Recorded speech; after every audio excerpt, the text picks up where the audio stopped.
Good morning, everybody, and welcome to another rendition of the Client Service Conversations. My name is Barry Sutherland with Henderson Engineers, and I'm joined by Donna Corlew of C-Connect, and a good friend of ours, Craig Galati, principal with LGA Architecture out in Las Vegas. Welcome to the episode, Craig. Morning. Glad to be here. We're glad to have you, Craig. I know I've twisted your arm on more than one occasion. Let's see, I've talked you into being SNPS Las Vegas chapter president. We've talked you into being Build Business Programs co-chair one year, and now this. So thanks for playing along. I appreciate it so much. So tell us a little about your journey to your current position for those folks who may not know you. Oh boy, I think I've told this story so many times. So I am an architect by training. I have a degree in architecture. I graduated from the University of Idaho in 1983. And I bounced around at a few firms and ended up at a firm that I really, really liked. And I happened to be sitting in the firm one day, and I was kind of a pure bleed architecture kind of guy. I was I was a designer, and that's what I cared about. And one day I was sitting in my office, and I noticed that the guy in the cubicle next to me was gone. And then I looked down the hall, and that guy was gone. And then I looked down at the interiors group, and two people were gone. And I went, uh-oh. And I was kind of slow with work myself. So I was young, but I started figuring out, oh, so this is what happens when you run out of work, you get laid off. And I said, I'm from Las Vegas, and my dad knows lots of people, and I know lots of people in the construction industry because my dad was a contractor. And I go, I think, I bet you I could generate some business. And so I got on the phone out of pure survival mode and started making phone calls. And I thought it was marketing. It was probably more, I would describe it as business development these days. But I just started calling people and talking about things. And before you know it, I actually was able to bring in a small job and then another small job. And my bosses took notice. And I was like last man standing because I was going that extra effort. But what I didn't realize at the time that, and I eventually kind of grew into this, is how much I loved it and how much it was really more my calling than designing buildings, even though I still love to design projects. And what I liked about it was that it was about the beginning of a project. It was about starting a project. It was about the part that I liked the most about a project. And that was developing kind of empathy and care and understanding what the client was all about and what was important to them. And it fit really well with my kind of already existing service kind of mindset. And that is who I've always been, is kind of more of a servant. And it fit really, really well in that. And so I started my career kind of shifted, and it got me recruited to where I am today. One of the partners had just started a firm, and he called me up and said, I need somebody that knows how to get business and also knows how to design so that I can run the office. And, he said, so we spent a year talking about that, and finally I ended up coming over it's kind of funny how this notion of survival turned out to be my career path and turned out to get me to become a partner in another firm. And that's been kind of my story. So I've been at this firm now since 1988, so a very, very long time. And basically ran business development mostly and design for many, many years. I became the president of the company kind of going into the recession. So the Great Recession. So that was my reward for all the good work I did, is became the president in, I think, 2009 or 10, and been charting the path forward for the company through probably the worst times, but actually they turned out to be the best times when you look back at them, because what they allowed us to do and what they created us to do. And so here we are, in the midst of a new challenge. And I've been hearing people calling it all these things, but I kind of like the notion of calling it the Great Pause. And because I don't think it's like 2008 at all, it's something different. And I think it is a great opportunity for us to stop, reflect on what really matters.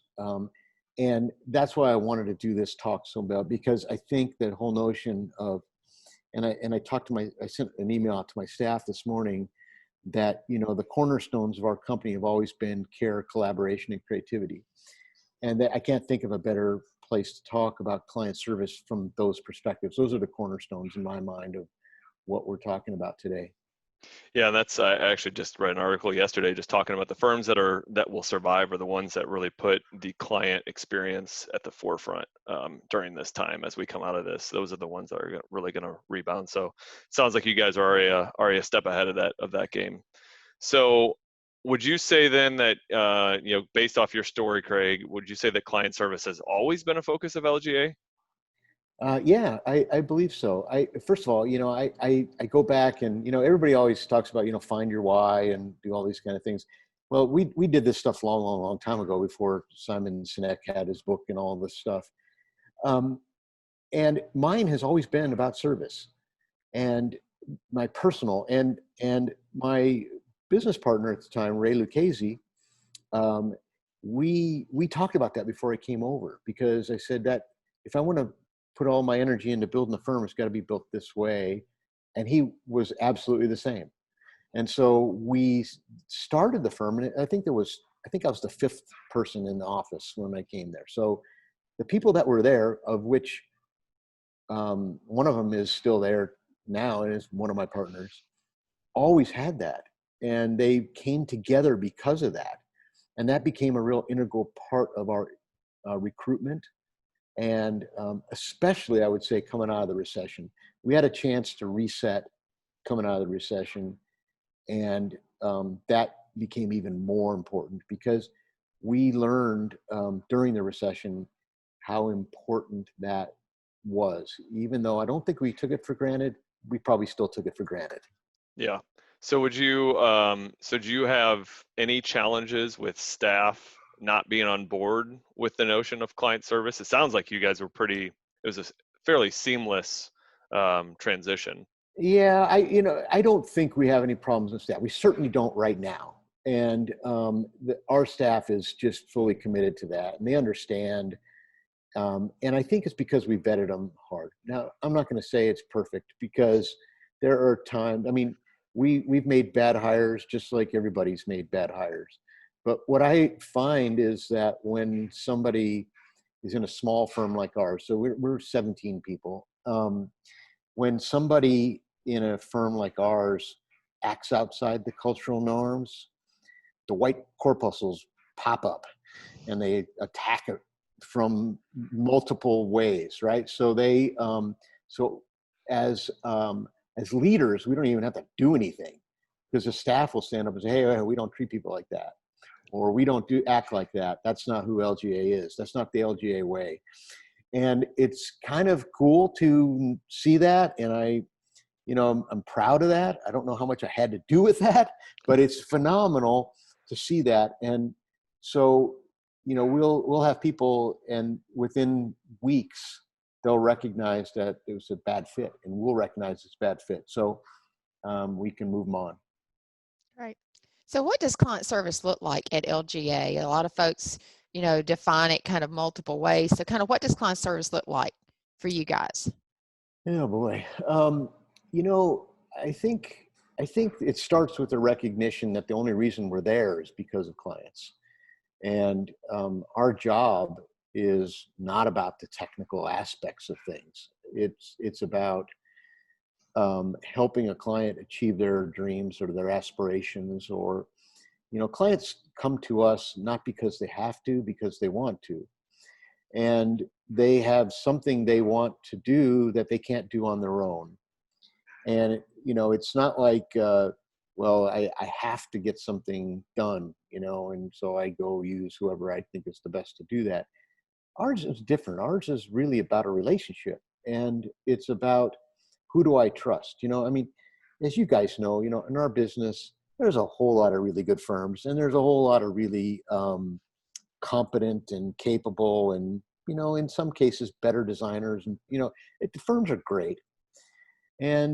But what we have is an ability to not just tell you we care about you, because I think everybody says that, and if somebody doesn't say that, they're that seems like a strange thing that they don't say it. But the point is that you can say it all day long, but you got to prove it every day, and you got to show it every day, and that's what we do. We believe that our clients need to be treated with the utmost care, because they are why we exist. And as we treat clients that way, the reciprocalness of that relationship gets stronger and stronger and stronger. And we find that they find ways to hire us again. They find ways to find, other things for us to do. And quite frankly, in tough times like now, they become our biggest advocates and our biggest allies. And actually, they know they may not have any work, or they may not have, but they're finding stuff for us to help them with, even if it's just to keep us connected with them. And that, to me, is a testimony to really good people practicing their craft in a way that is all about the client and not about us. Yeah. So with a firm of your size, we talk in marketing about metrics and how do you measure things. For you guys, it may not be those hard and fast, here are the numbers or here are the KPIs. So how do you guys evaluate and refine your client service? Well, it's funny, Donna. I wrote a book in 2005 on client service, and I did that because I was noticing our firm I got to tell you, our firm was about 40 people back in 2000, between 2000 and 2008, and we got a little out of hand. And there was, I mean, quite frankly, you get to a little bit bigger firm, and sometimes there's projects going on you didn't even know you had, and there's engagements going on you didn't even know. And so I wrote this. I started out with just a PowerPoint, and it was 21 things that I wanted people to do, and I wanted people to remember that they already knew, and but practice it. And so I put that out there. And then somebody said, why don't you put that into a little pamphlet thing? So I put together this little thing that was just the 21 things, right? And I passed them out to the office, and I noticed people had them on their desks. People had them open. And I'm like, wow, people are caring about this stuff, because I think this really matters. And so then one of my staff talked me into writing the book, which is not much more than a pamphlet either. But the point is that I think it became really important then. So to get back to your question, the firm started to develop that cultural mindset around that time. And then as we rebuilt out of the recession, and we used that as a criteria to hire people, it was pretty evident that that's what we stood for. And that's why one of the reasons people wanted to work for us. And then as far as metrics, since we're so small, we have done some survey work. I wish I could tell you it was regular, but it's not. It's kind of hit and miss. But what we have done is develop a close enough relationship with the clients that our project managers and our project architects can sense when something is not right, or they can see that, we're not hitting something's. And so they'll elevate it up to one of the principals of the firm to make that phone call and talk to the client, find out what's going on. And we've gotten some great advice from clients on that. And it's helped us fine tune. And then, the other thing too, is that we're small enough and the principals are still active enough in the work that a client, if something's not right, they call us. And that's a gift in itself. If a client will call you, all of them will tell you when you're doing a good job, but the ones that you really want are the ones that'll tell you when you can do better, and maybe even have some suggestions for you. Yeah, I've always said that it's not necessarily how you're judged by how good of a job you do, but it's how you respond when there are those hiccups, those moments when you may not be at your best, and you have to work through it with a client. Yeah, and we all have them. I wish that it's kind of the reason that I get, most of the people I work with and most of the consultants that work with us, I always give them the benefit of the doubt too, because it's never perfect, right? It's not. This is way more art than science, and we keep learning. And years ago, one of my mentors of mine said, you don't know what you don't know, and sometimes we are, unconsciously incompetent, and we have to learn how to become consciously incompetent before we can become consciously competent. And it's a discovery and exploration. So you don't know how a client is going to feel when you have a hard issue to talk to them about, which for us always revolves around a budget or a program change or something that clients think they know, but we think they know more than they know, and we have to go that extra mile to make sure that it's very clear. So what I'm hearing then, Craig, is that in order to excel at client service, you have to have your principal still be involved, and you need to write a book. Is that correct? There's probably a whole lot more ways than that, Barry. Still available on Amazon? What I think you need to do is you need to somehow instill a culture of client service, and Absolutely. however you do that, whether it's through writing a book, I think what it's actually probably the best is that the people that are respected in the firm need to demonstrate it. They need to model it, they need to show it, and they need to recognize when others aren't doing it and call them on the carpet. That's what I think makes a culture. Yeah. And then obviously that bleeds into your hiring, that bleeds into your training, that bleeds into everything else you do. And quite frankly, it bleeds into how you pick your clients. Speaking of that, that's a great little segue there. So lots of firms view their clients in lots of different ways. Some just say, okay, it's my direct client and that's it. Others say that it's my client, my direct clients, but it's also my consultant partners. It's also my contractor partners for you guys. How does LGA view who your clients are? Well, I think we probably view it in a very big perspective. So most of our work is public work, and it's work that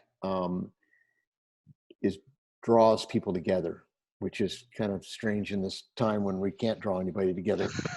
But our work is about bringing people to an experience or bringing people to some type of information or interpretation kind of event or education, right? So that's the work that we do. So when we see a client, we think of not only the actual direct client that hires us and puts the faith in us to deliver that for them, but what we also see is who's their client, because their client is more important in some respects, because if we're able to satisfy what they're trying to do, they look good and they are seen as leading, and then it reflects back on us.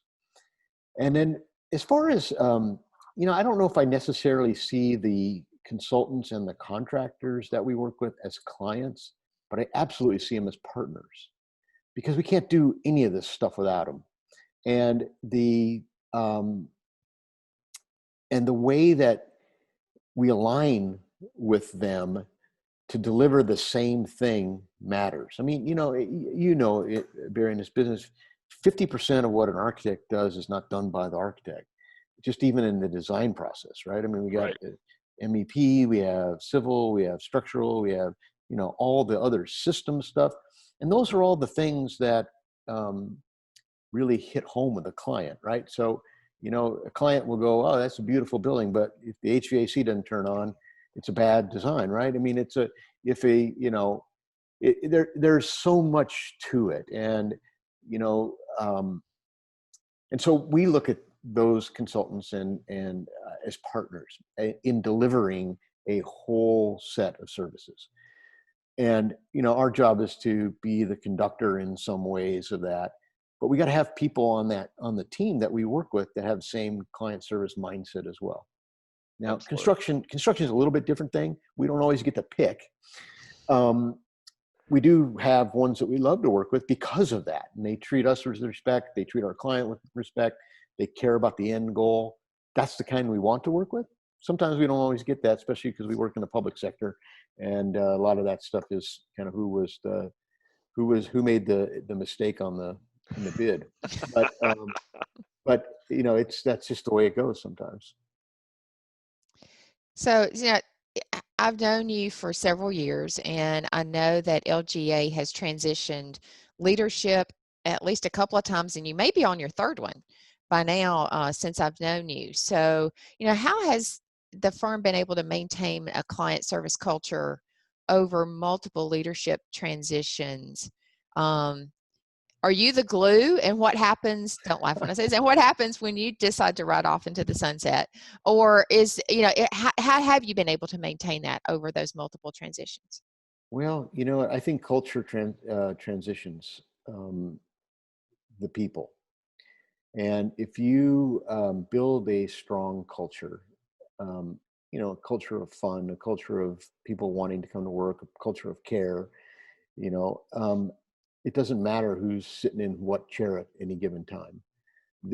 What matters is the culture should be stronger than all of us. And we've been very fortunate with that.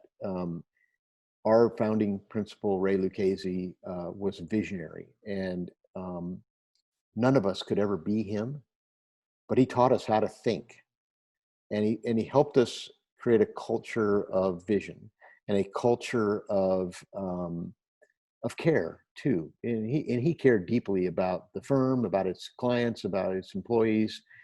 And so when I became the president of the company, it was not a leap in any way.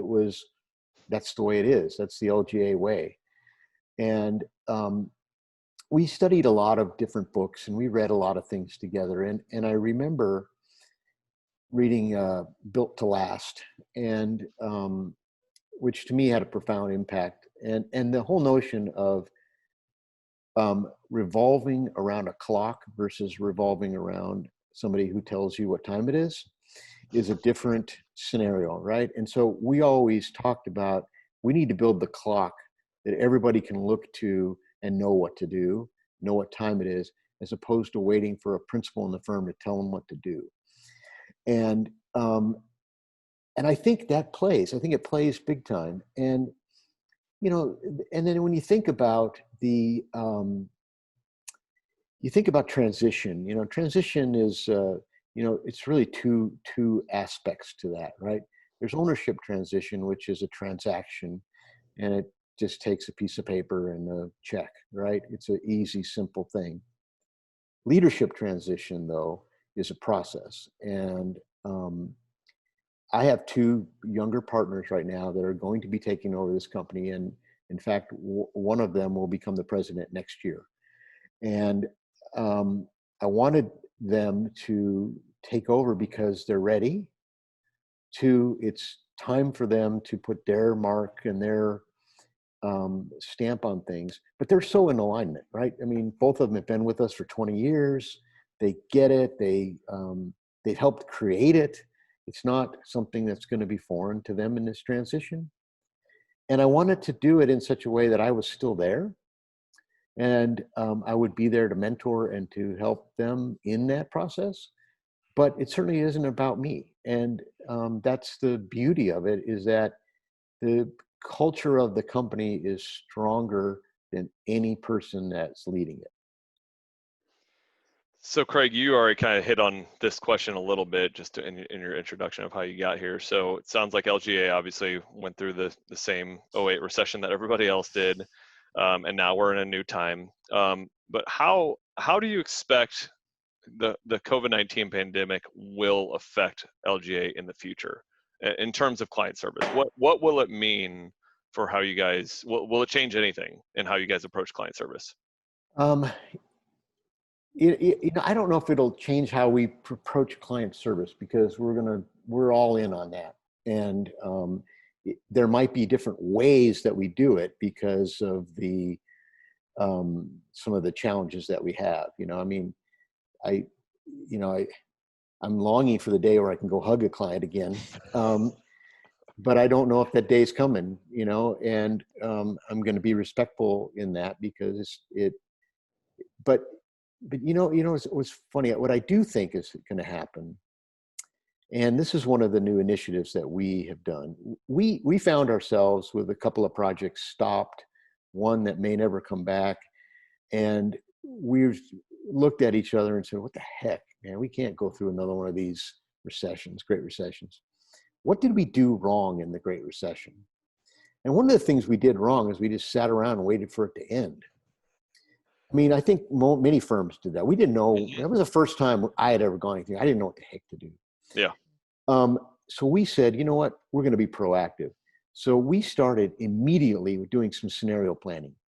And I'm not talking about strategic planning. I'm talking about if this happens, we know what to do. If X, we do Y. If Y, we do Z. And we started putting those things together. So we had a plan if it all went to hell, and we had a plan if it all worked perfect. And so we kind of built a little bit of muscle memory to what to do in these things. And what we said was, and the truth is, I don't know if this is going to work or not, but we doubled down on what we knew and what we do best. We said, we have always been a resource to our clients. We have always been the guys that have been leading them in vision, and we are doubled down on that. So we started putting together a series of webinars, a series of fireside chats that we're delivering to our clients and to anybody that wants to come to them. And they're free, and they're not about sales. They are about offering true resources to our clients about what to do when they reopen, how to create new experiences in a new normal, how to drive new revenue in a new economy. And we don't have all the answers, but we're trying to bring in some experts to help us with that. So we have a webinar tomorrow called New Experiences, New Normal, or something like that. And it's going to be all about how do you transition from an online to back to face-to-face. In person, yeah. Yeah, in cultural institutions, which is mainly where we work. And so far we've done 2 of them, and they've been very well received. And we're helping the cultural communities connect to each other. And they're talking amongst themselves now, which I don't know if they always did. But we're having that kind of impact. I guarantee you that when it's time for new business, they're going to remember us because we were there selfless and there to help when times were tough. And so we've doubled down on that. I believe it will work. I don't have any empirical data, but I'm with you. I mean, the other question I was going to ask was, how do you protect client service during challenging times? And it sounds like you guys aren't even, you're going past protecting. You are proactively engaging in client service to make sure that when you come out of this thing that, you're in a better position than when you went in. Yeah. I mean, we got half the office working on these initiatives right now. And we still have work. I mean, don't get me wrong. It's not like we're just sitting around. We have projects, and we're getting them done, and we're getting them done better than I ever anticipated. We're picking up some new work, but we're doing this because the big jobs we don't have right now. And we're trying to set owersselves up for the next round and to be remembered. But more importantly, I think if we come out of this and we're only remembered as the resource and as the guys that cared during the tough times, that's good enough for me. Fair enough. I'm reminded of the graphic, and I know we've seen it multiple times. Typically, it's related to either the military or first responders. People that you'll always recognize the helpers in a situation because those are the folks running toward the problem or toward the crisis, not away from it. And that's what I've counsel clients to be is that helper along the way, rather than the one who's just kind of sitting back waiting for it to pass, as it were.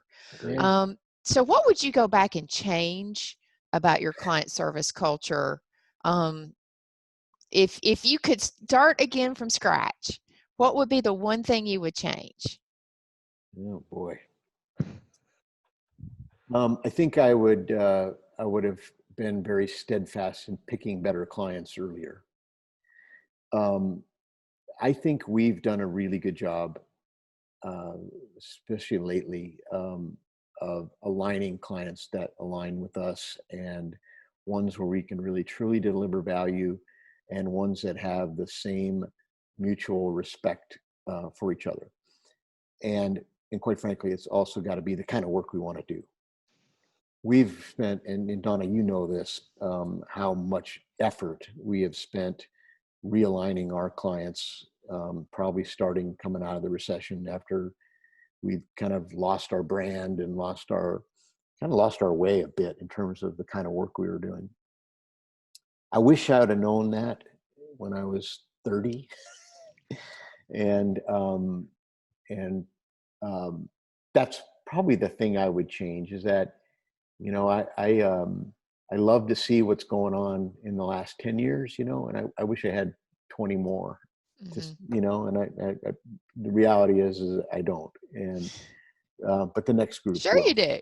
No. So what do you think is the biggest challenge in building a client service culture? The biggest challenge is finding people that already believe it. I'm not sure, it's just like most values. I don't know if they can be taught. Values are in you or they're not in you. And I'm not trying to be judgmental, because I think that different values fit in different places and in different companies, and they're all good. But if you want to align a company around something, or you have to find those people that already are predisposed to doing it. You know, it's like, I have a partner who, we kind of are really active in sustainability and healthy buildings and, energy. But that didn't just come because we saw it as a brand or we saw it as a movement. I mean, you ought to see one of my partners, Lance. I mean, he would never throw anything away ever. You know, if it can't be repurposed, it can be recycled. And he is always, from the day I met him, has been that. And he's been fantastic in terms of helping us find people that believe that. And, I mean, he's the guy that's programmed all of our, HVAC system, and we have a certain energy thing, and he watches the energy usage of our firm on his, because if we're going to tell people to do something, we better know what we're doing. We better, so I guess what I'm saying is that you find the right people and you got a fighting chance. Absolutely. Very good. Well, Craig, we thank you for your time today. Very insightful. I'm sure those that are viewing this will get a lot of enjoyment, a lot of great knowledge points to bring to their firms, because that's the only way that we're going to help change the industry, is by working together and sharing best practices. And you are definitely doing that today. So we appreciate all you're doing for the industry and for LGA at this time. So well, thank you very much. I'm humbled that you guys would think to interview me, so I appreciate it. You were one of the first names we cropped up with, so I appreciate the time. So, and I twisted your arm yet again, so thanks a lot. So, all right. Well, guys, we will see y'all later. Stay tuned for the next edition, and I hope you've enjoyed this. Let us know if you have others that have a great story to tell, or those companies that you think are doing a great job with client service. Look forward to the next conversation. See ya.